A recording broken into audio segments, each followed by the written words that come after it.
Hello friends, Heidi here from Rain Country. God is good all the time. Well, I'm here today for another natural healing testimonies, which is part of a series. This is actually part 15. So if you'd like to go back and watch more of these videos, please check out the full playlist. I'll be linking right at the top of the description box down below. So you can go back and watch the other 14 if you haven't seen them yet.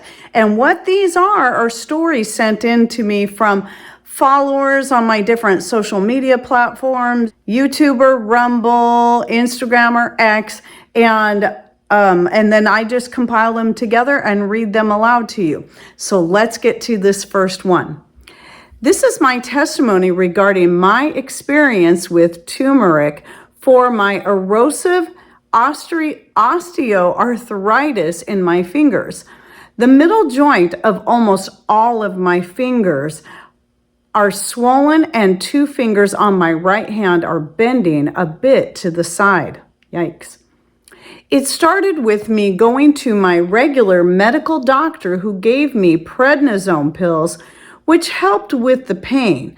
But I found out, taken for a long time, it can affect organs badly. Yes. Then the doctor put me on prescription strength ibuprofen, 600 milligrams. I started experiencing rapid heart and pains in my chest. A routine wellness screening at work made the technician very concerned and said my blood pressure was extremely high. I truly believe that medicine was going to give me a heart attack. Ibuprofen and acetaminophen are a couple of the most toxic over-the-counter drugs you can get. Finally got in to see a rheumatologist in the city, thinking all along that I had rheumatoid arthritis, even though my RA factor was always normal. The rheumatologist tried several high-powered medicines, injections and infusions, and nothing helped my swollen fingers.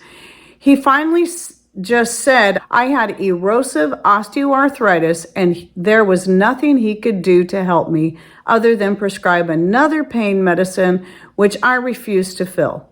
He said research had not found anything to help with osteo yet.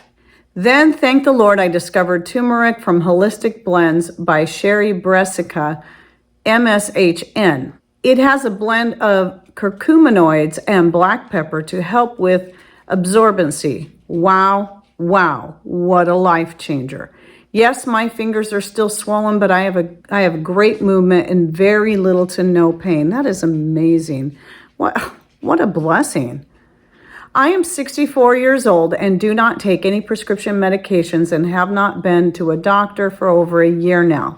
I do take my turmeric every day with no side effects, along with fish oil, multivitamin, and vitamin D.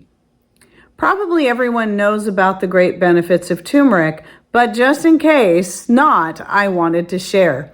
Oh, and by the way, it evidently does not work for everyone. My sister, who is older and with arthritis and probably has rheumatoid, taking the turmeric did not help her, and she took the safest, highest dose. And this is true. I mean, you're going to find that with any natural remedy. It's not going to work for everyone. But for the sake of your sister, if you're hearing this story, I do have a video on herbs and more for joint health that I will link to down below. You might want to go check it out. She might be able to find something within that list that can help her. Next story. I got a very bad dog scratch on my hand. A friend told me to use charcoal powder and raw honey. My daughter wanted me to go to the doctor, so I went to make her happy. Doctor told me it looked really good, no infection, and was healing good. I told him what I had been doing, and he said, keep doing what you're doing. I love it when doctors actually say stuff like that. That is so cool. Okay, so this next one is about a lady's cat. My cat has had severe allergies even since I gave him an immunization about 6 years ago. I had one cat die from the same batch of immunizations, so that's sad. But this one lived. At the time, I had bought the immunizations from Tractor Supply. I did not know everything that I know now, or obviously I would have never given my animals these. But I thought I was doing the right thing. Absolutely. Absolutely. We're always trying to do the best we can based off the information we're given, and sometimes we're not given all the right information. So fast forward to now. This cat is now almost 10 and has severe respiratory issues. And I have tried all sorts of homeopathic treatments for him. I have taken away dry food because that makes him worse. We've also bought dust-free litter. I also make his food most of the time, which helps a lot, but nevertheless, he still has a lot of problems. Well, a couple of months ago, he started getting this black mark next to his nose, and we just thought he was getting into something dirty, but I could not get it off of him.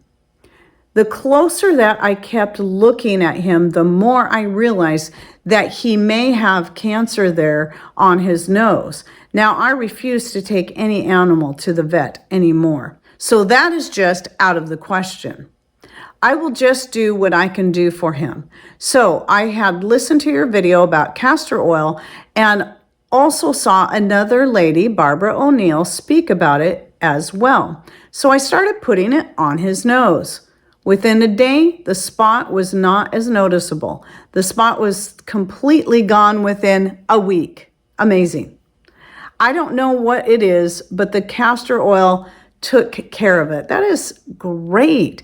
He still has allergies, but I have also bought some ivermectin and given that to him after the spot went away. He has had 2 months of protocol with that now, and I have not been giving him anything else except if he gets really bad. I will put some of the castor oil on his nose because it seems to loosen all the junk in his nose and help. Very cool. I have a lot more stories on things that I have done. I will usually do something to myself first before I have my dad and my husband try something that I came up with to do. Same. But they are pretty good sports about it. Now I am working on my brother too. I will start sending some different things we have done in separate emails. Good, thank you. Because we do have some pretty interesting stories, or at least I think we do. This is great. Keep sending them in. Now this last one is a very short, but it's really important. And I got to read this regardless of what you think about this. So, starting to keep the Sabbath, Friday sundown to Saturday sundown, healed me of fibromyalgia. I suffered with it for 6 years and have been healed for 10. So 10 years she's not had to deal with it after 6 years of dealing with it. So, I wanted to read that one, obviously, because a lot of you already know how I feel about that when I became serious of, what? Scripture never tells us that it's been done away with. It is part of the 10 Commandments at the very least. It's repeated over and over again in almost every book of the Bible. I thought, I think we need to just start honoring God and taking that day of rest that was meant for us in the first place. And part of the reason was God knew that we needed it. 6 days of work, 1 day of rest. And, it's not even just about resting your body, it's about resting your mind. So even if you have jobs that are just, they're maybe sit down jobs, you're sitting down all the time, but it can be stressful. And you're putting a lot of work on your brain, and that needs rest too. And ever since we got more serious about taking that day of rest, of really setting that day aside, the things I've been able to get done in the other 6 days have been incredible. I can get far more done now than I used to be able to when I was working every day of the week and trying to keep on my channel, on my grandbabies and everything else. And now not only can I get more done, it seems like I have more time in the evening where I can really relax at the end of the day. And it's been a true blessing. And so even if you don't believe in keeping the Sabbath, you don't think you have to, I say at least, if nothing else, for the sake of your health, even if you're not a believer, give it a try. Our bodies need a day of rest, as do our brains. So anyway, if you have any more stories you would like to share to add to this ongoing series that I don't know how long it's going to go on for, at least as long as I have my YouTube and Rumble channels, then please send those to me at raincountryhomestead@gmail.com and title it Natural Healing Testimonies. Now, keep in mind, I've had a couple that I was going through when I was putting this together that I cannot read on YouTube. So when I get enough of those that have specific substances that are not allowed to be mentioned on YouTube, then those will be put in our Rumble only video on natural remedies. So I do have one of those so far, but now, one of those videos that's only on Rumble in the same playlist over there, the Natural Healing Testimonies playlist. So anyway, I hope you enjoyed this video, and also feel free to share in comments down below. Just know I won't be gathering stories from comments to be read in future videos. That it's much easier to have those emailed to me, but we still need those comments down below, especially if you just want something real quick out there. Everybody can still go through the comments at any time and look through those and learn more about ways that they can help themselves with what we've been provided through nature. All right, well, thanks for watching. Take care, and God bless.